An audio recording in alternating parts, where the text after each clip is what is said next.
अस्सलाम वालेकुम स्टूडेंट्स। तो जी हाँ, जो आज हम टॉपिक डिस्कस करेंगे दैट वन इज़ ट्रांसपोज़ोन्स। हम देखेंगे व्हाट आर द ट्रांसपोज़ोन्स होते क्या हैं, उनको डिस्कवर किसने किया था और उनकी टाइप्स कौन कौन सी होती हैं। ट्रांसपोज़ोन्स ट्रांसपोजेबल एलिमेंट्स होते हैं, ट्रांसपोज़ोन्स भी कहते हैं, इनको जंपिंग जीन भी कहते हैं। ठीक है, is a DNA sequence that can change its position within a genome, creating a reversing mutation and altering cell genetic identity and genome size। क्या होते हैं कि जंपिंग जीन जो होते हैं ना, ये ट्रांसपोज़ोन्स जो होते हैं ये डीएनए सीक्वेंस होते हैं that can change its position, जो अपनी पोजीशन को चेंज कर सकते हैं। ठीक है, विद इन अ जीनोम के साथ। ठीक है, और क्रिएट करते हैं और रिवर्स कर देते हैं म्यूटेशंस को and alter the genetic identity, और सेल की जेनेटिक आइडेंटिटी होती है उसको चेंज कर देते हैं एंड जीनोम के साइज़ को भी चेंज कर देते हैं। ठीक है, अब इसको डिस्कवर किसने किया था?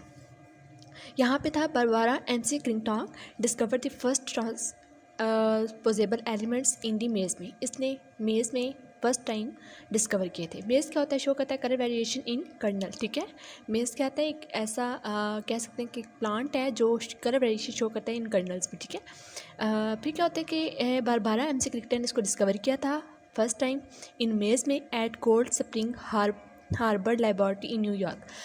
मतलब उसने डिस्कवर किया था एक हार्बर लेबॉर्ट्री थी न्यूयॉर्क में, वहाँ पे। ठीक है, she was experimenting with the maize plants that had the broken chromosomes. ठीक है, वो उस वक्त एक्सपेरिमेंट कर रही थी उन प्लांट्स को जो कि ब्रोकन क्रोमोसोम्स रखते थे। ठीक है, शी वोन दी नोबेल प्राइज़ इन 1983, और इस बेसिस इसको क्या मिला था? इसने नोबेल प्राइज़ भी मिला था। ठीक है, यहाँ पे देखते हैं कि नेमिंग क्या होती है, हम ट्रांसपोज़ोन्स को नेम कैसे देते हैं। अब बैक्टीरिया में जो होते हैं ना, सिंपलेस्ट ट्रांसपोज़ोन्स पाए जाते हैं। ठीक है, उनको हम क्या कह देते हैं? आईएस एलिमेंट्स, मतलब इंसर्शनल सीक्वेंसेस। ठीक है, आईएसएस इंसर्शनल सीक्वेंसेस एलिमेंट्स कहा जाता है। ट्रांसपोज़ोन्स फाउंड इन ऑल ऑर्गेनिज्म, हर किस्म के ऑर्गेनिज्म में ये पाए जाते हैं। ठीक है, अब हमने अगर इनको नेमिंग करना हो प्रोकैरियोट्स में और यूकैरियोट्स में, देखिए प्रोकैरियोट्स में इनको स्टैंडर्ड वे में नेम दिया जाता है, like IS1, IS2, IS3 and so on. ठीक है, लेकिन यूकैरियोट्स में कोई स्टैंडर्ड वे होता ही नहीं है। ठीक है, यहाँ पे आपको नज़र आ रहा होगा यीस्ट में जैसे इसको कहते थे TY ट्रांसपोज़ोन्स। ठीक है, ड्रोसोफिला में कोपिया P एलिमेंट्स ट्रांसपोज़ोन्स। ठीक है, ह्यूमन में ALU ट्रांसपोज़ोन। इनका कोई नेम नहीं है, कोई स्टैंडर्ड वे ही नहीं है इनको नेम करने का, जैसे कि प्रोकैरियोट्स में था IS1, IS2 and IS3। Basically 3 types के ट्रांसपोज़ोन्स होते हैं। ठीक है, ट्रांसपोज़ोन्स होते हैं, first one cut and paste, second one retrotransposon, third one is copy and paste. Cut and paste में हम क्या करते हैं? कट एंड पेस्ट ट्रांसपोज़ोन्स को हम कंजर्वेटिव ट्रांसपोज़ोन्स भी कहा जाता है, क्योंकि यहाँ पे क्या होता है, जब एक सीक्वेंस मूव करता है एक from one place to another, वो उस पर कोई चेंजेस नहीं होती, वो एज इट इज़ हम पेस्ट कर देते हैं। एक जैसे उसको कट किया, नई जगह पर उसको पेस्ट कर दिया। ठीक है, इसमें ये होता है। और यहाँ पे क्या होता है कि ये आपको नज़र आ रहा होगा कि DNA वहाँ से हम कट करते हैं, जिसको हमने ट्रांसफ़र करना होता है उस DNA सीक्वेंस को। ठीक है, वो DNA सीक्वेंस को भी हम नई जगह पे इंसर्ट करते हैं। नई जगह जो होती है वो विदिन इससे DNA भी हो सकती थी और ये नई DNA भी हो सकती है। आप देख रहे होंगे यहाँ पे एक्ससिजन और इंसर्शन होती है, कोई ना कोई तो एंजाइम्स को कैटालाइज कर रहा होता है। तो यहाँ पे एक एंजाइम होता है ट्रांसपोज़र्स जो एक्ससिजन एंड इंसर्शन मैकेनिज्म को कैटालाइज करता है। दूसरी हमने बात की रेट्रो ट्रांसपोज़र्स की। ठीक है, रेट्रो ट्रांसपोज़र्स में क्या होता है कि DNA में से हमारे पास क्या होता है कि जो हमारे पास हमने जिसको पेस्ट करना होता है, जिसको हमने ट्रांसपोज़र्स करना है, जिसको हम जंप करना होता है, हम उसको लेते हैं, उसकी ट्रांसक्रिप्शन करवाते हैं। ठीक है, RNA जब DNA में कन्वर्ट हो जाता है, फिर उसके बाद क्या होता है कि रिवर्स ट्रांसक्रिप्टेज एंजाइम आता है, वो RNA को कन्वर्ट करता है DNA में, और DNA को हम क्या कहते हैं, नई जगह पे पेस्ट कर देते हैं, नई जगह पे इंटीग्रेट कर देते हैं, नई जगह पे इंसर्ट कर देते हैं। यहाँ पे इसके टाइप्स की बात हो रही है। रेट्रो ट्रांसपोज़ोन्स पहली टाइप है retrotransposons with long terminal repeats के साथ। ठीक है, ये इनकोड करते हैं रिवर्स ट्रांसक्रिप्टेज को। ठीक है, दूसरी बात आ जाती है, दूसरी कौन सी टाइप है? Retrotransposons with long intercepted element, nuclear elements. ठीक है, ये आंसर इनकोड करते हैं रिवर्स ट्रांसक्रिप्टेज को, लेकिन इनके पास LTRs नहीं होते और ये ट्रांसक्राइब्ड होते हैं बाय RNA पॉलीमरेज 2। यहाँ पे आपको नज़र आ रहा होगा। फिर हमारे पास बात हुई थर्ड टाइप्स है RNA retrotransposon short intercepted nuclear elements. ठीक है, ये रिवर्स ट्रांसक्रिप्टेज को इनकोड नहीं करते। ठीक है, do not encode reverse transcriptase.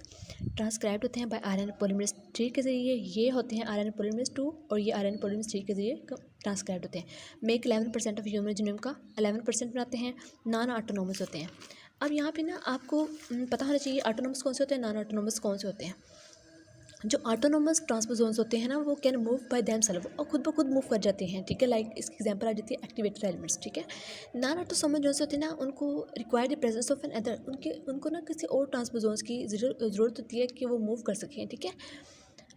और यहाँ पे हम इसकी एग्जांपल देखें तो डिसोसिएशन एलिमेंट्स आ जाते हैं। कौन से?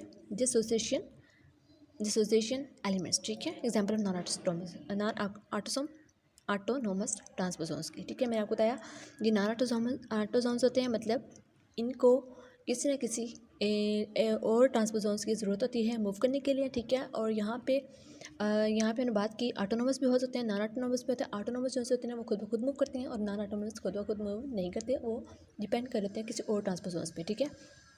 आपने सोच रहे होंगे थर्ड टाइप कौन सी है, copy and paste. Third type मैंने आपको बताई थी। तो यहाँ पे क्या होता है कि यहाँ से इसको कॉपी किया जाता है और उसको इसी तरह से नई जगह पे मूव कर दिया जाता है, और वहाँ पे भी इसी तरह का एक एंजाइम यूज़ होता है दैट इज़ आल्सो ट्रांसपोजोन्स होता है, ठीक है। उस वहाँ पे भी वही एंजाइम यूज़ होता है, बस वहाँ पे क्या होता है यहाँ पे इसको कट किया था, लेकिन वहाँ पे क्या करते हैं यहाँ से पेस्ट करते हैं और नई जगह पे इंसर्ट कर देते हैं। जैसे कि आप कंप्यूटर में यूज़ करते हैं, हम एक जैसे इसको कॉपी करते हैं दूसरी जगह पे पेस्ट कर देते हैं। अब यहाँ पे ना इन दोनों के दरमियान एक फ़र्क होता है। वो फ़र्क क्या होता है कि जो हमारे पास कॉपी एंड पेस्ट में होता है ना, वहाँ पे क्या होता है कि वो जो ट्रांसपोजेबल एलिमेंट्स होते हैं ना वो ओरिजिनल जगह पे भी होता है और दूसरी जगह पे भी होता है, ठीक है। न्यू प्लेस पे भी होता है और जिस जगह से हमने कट किया होता है उधर भी होता है। और लेकिन कट एंड पेस्ट में ऐसा नहीं होता। कट एंड पेस्ट में हमारे पास क्या होता है, ट्रांसपोजेबल एलिमेंट्स नई जगह पर मूव ऑन कर जाता है, वहाँ से एम्प्टी हो जाता है, वहाँ से लीव कर जाता है। तो जी ये था आज का हमारा टॉपिक। होप सो आप सबको समझ आई होगी। Don't forget to subscribe my channel. मिलते हैं नेक्स्ट टॉपिक के साथ। अल्लाह हाफिज़।